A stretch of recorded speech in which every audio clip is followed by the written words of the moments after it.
Hi everybody and welcome back. Today we have this 2020 Kia Sorento. It's a 2.2 litre diesel.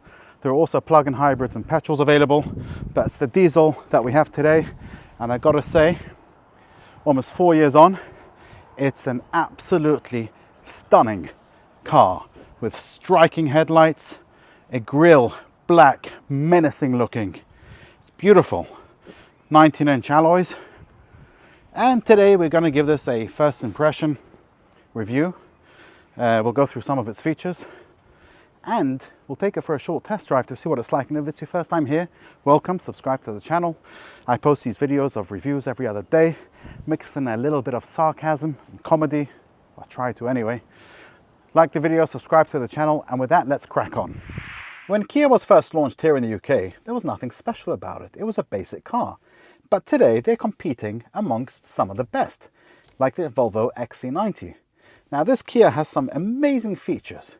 Here are just a couple of them. If you don't want to hear the diesel engine, or you're fed up of hearing James O'Brien on LBC, you can always listen to something of nature. Press this media button and there's a whole choice, like a warm fireplace or a snowy village, which is perfect for this time of year. But if you don't like that, you can switch to a lively forest. But I think the favorite, or my favorite of them all, is the calm ocean waves. Sorento, Serenity. It sort of matches vibes with the car. Or if you are having a coffee and you want to feel like you are sitting in a coffee shop or outside a coffee shop, you can have this open air cafe. I love this. I think this is brilliant. The back seats on this car are incredibly spacious and so easy to get comfortable in. You can move the seats forward and backwards. You can recline the back of your seat. And if that's not enough, you can push the passenger seat forward by pressing this button here. Either just the back of it or the whole seat. You get your own cup holder, your own seat warmer. You even get a blind to block out the sun. And staying on the back seats, it's very spacious back here, like I just said. You see, the driver's seat is in my driver's position, albeit a little bit further back because I'm filming with it. And there's loads of space. And like I said, if there's not enough space, I can always just move the seat back a little bit. There's plenty of headroom, there's plenty of knee room, and there's plenty of foot room under the seat. And another nice feature you get on the back seats are these little USB points you get at the back of the seats. There are also storage nets behind the seats. It's brilliant here, and even the back seats, the third row, is also comfortable for adults. And if you are one of those passengers that has to get into the third row, it's fairly simple to move the second row forward. Simply press this button here, it goes forward, it slides forward fairly quickly, and to put it back, you just push it back into place, and you could push it further back by the lever under the seat. The boot is electronically operated. You can open it either by pressing a button on the Kia badge, or by pressing the button on the key. It opens up in style, and it's practical too. There is underfloor storage. This is the bar that goes along when the third row is down. When the third row is folded down, you get a massive 660 litres of boot space, and it's fairly easy to put them down. You've got tethering points, tie-down points all over the place. Very practical. The back passengers also get their own cup holder, wireless charger, USB point, and they can control the climate control. Now if you put the second row down, that's also very simple. You do it by simply pressing these buttons over here to give you a massive 2,000 litres of space. It's a flat 4, so it's easy to load and unload, and you also get a 12-volt socket in the back. The Kia Sorento is not short of technology, and it comes with options that luxury brands charge a fortune for. You get a nice 12.25-inch infotainment system. There are shortcut buttons on the side. What you do get is a noise, but you don't get a haptic feedback when you press the buttons. But there is a physical volume button on the side. The climate system is very easy and simple to control. You have physical buttons here to control the temperature, to control the fan speed. You got to touch it. It's not a physical button. There is no haptic feedback again, so that could be a bit of a distraction whilst you're driving. Going further down, there's a wireless phone charger with some USB sockets. This model gets heated seats. You don't get ventilated seats, so you only get that in the top of the range. This is the Model 3, I believe. There is a Model 4 as well. And when you go further down, you have this nice rotary dial to put it into drive, reverse, or neutral. When you want to put it into park, you press P. And whilst we're in reverse, let's just talk about the reverse camera. It's got a nice, decent quality. It's not the greatest, not the best, but it will do the job. You can change your driving and terrain modes from this rotary dial down in the middle.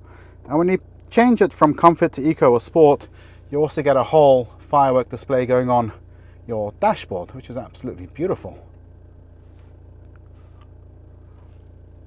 You also get a couple of cup holders, another storage compartment. Behind the rotary dial, you've got other buttons such as to heat your steering wheel, the auto hold, which means when you stop, you just put your foot on the brake and it doesn't roll, your descent, climb, and all that kind of stuff, handbrake, parking sensors, your auto on-off engine, so when you stop by traffic, your engine goes on and off. And this is your parking cameras, where you can switch it on and off from down here. And when you lift up the center console, there is storage underneath with a tray. Talking about storage, there is loads of it.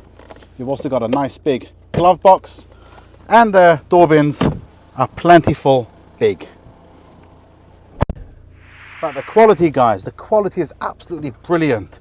Solid all over. It's only when you go lower down it feels a bit plastic and crappy. But everywhere where you touch is nice, soft. You got this grab handle in your door. It's just a great place to be. You get this crystal clear driver display, and you can change what you have in the center by pressing this button over here, and you have different options. And when you're driving, it gives you more options. This also has your, on this side of the steering wheel, you can also control your radar cruise control, your lane assist, and on the left side you control your stereo and phone and all that kind of stuff. Now, as I said earlier, this is a first impression review, and just turning on the engine, it takes a while until the power steering kicks in. I'll show you that again. Watch, I'll turn it off. Turning it back on is a little bit strange. Right, it's on. There we go. So it takes a couple of seconds until that kicks in. A lot of beeps and bobs. I'm sure that can be switched off in the settings. Right, let's see what she's like to drive. Now this is a, as I said earlier, it's 2.2 litre diesel. My first time driving it, just picked it up from around the corner. You get, according to Kia's figures, approximately 42 miles to the gallon, which is not bad for this sector. Straight away I could feel the instant torque you get from a diesel. It's a bumpy, full of bumpy roads here. We're in Hackney, where almost every side road has bumps and potholes, which I can't really show you because the camera's on me. Straight away I feel it's a little bit choppy. Thank you, sir. It's a little bit choppy. I think the Volvo XC90 is much more refined than this. This is I'm not saying it isn't. It is very refined, but there are other cars in the sector that are a little bit more refined. Having said that, the option list on this car are a lot bigger. The list is a lot longer than the options you get on a Volvo XC90. It's very comfortable to drive. I think anybody that owns this car would be happy, would be very happy. See, we've got paddle shift gears. It's a shame I can't go on these roads faster than 20 miles an hour. Thank you, Sadiq Khan. And for the mayor councillors, for the Labour, hard to talk, record, and drive safely all at the same time, giving a review. Now, you know what just happened? As I was reversing, it automatically stopped because it thought the car behind me, because it thought I was going to crash into a car behind me, and I wasn't. So those sensors were a little bit over. Anyway, I was saying, thanks to the Labour councillors you have in this area, we're down to 20 mile an hour speed limits, which is a faff, an absolute faff. Anyway, back to the car. The steering feels okay. It's a little bit numb. You don't feel too connected to the wheels on this car. It is smooth. I said it's not as refined. It's very refined, this car. But the Volvo, I don't think anything beats the Volvo XC90. Also, the Lexus is also a lot more refined than this. But the price for those cars are a little bit, well, especially the Lexus, are a little bit higher. Steering is nice and light. Let me check the brakes. Okay, the brakes feel a little bit numb, but they work. And it's all in all, I think if you were to buy this car, you would be very happy with it. I don't think I would really recommend something over this car other than the Lexus, the RX Lexus. But that's a completely different kettle of fish.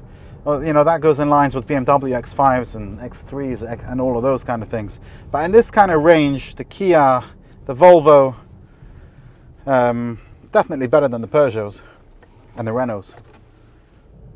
But I think you'll be very happy. So to sum up what I feel about this car, I think it's brilliant. I think it's actually excellent.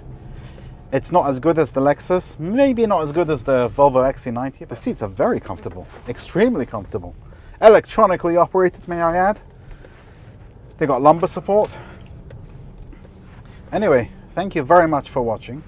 I hope you've enjoyed this video and found it helpful. Please like the video, subscribe to the channel, and you have a great day.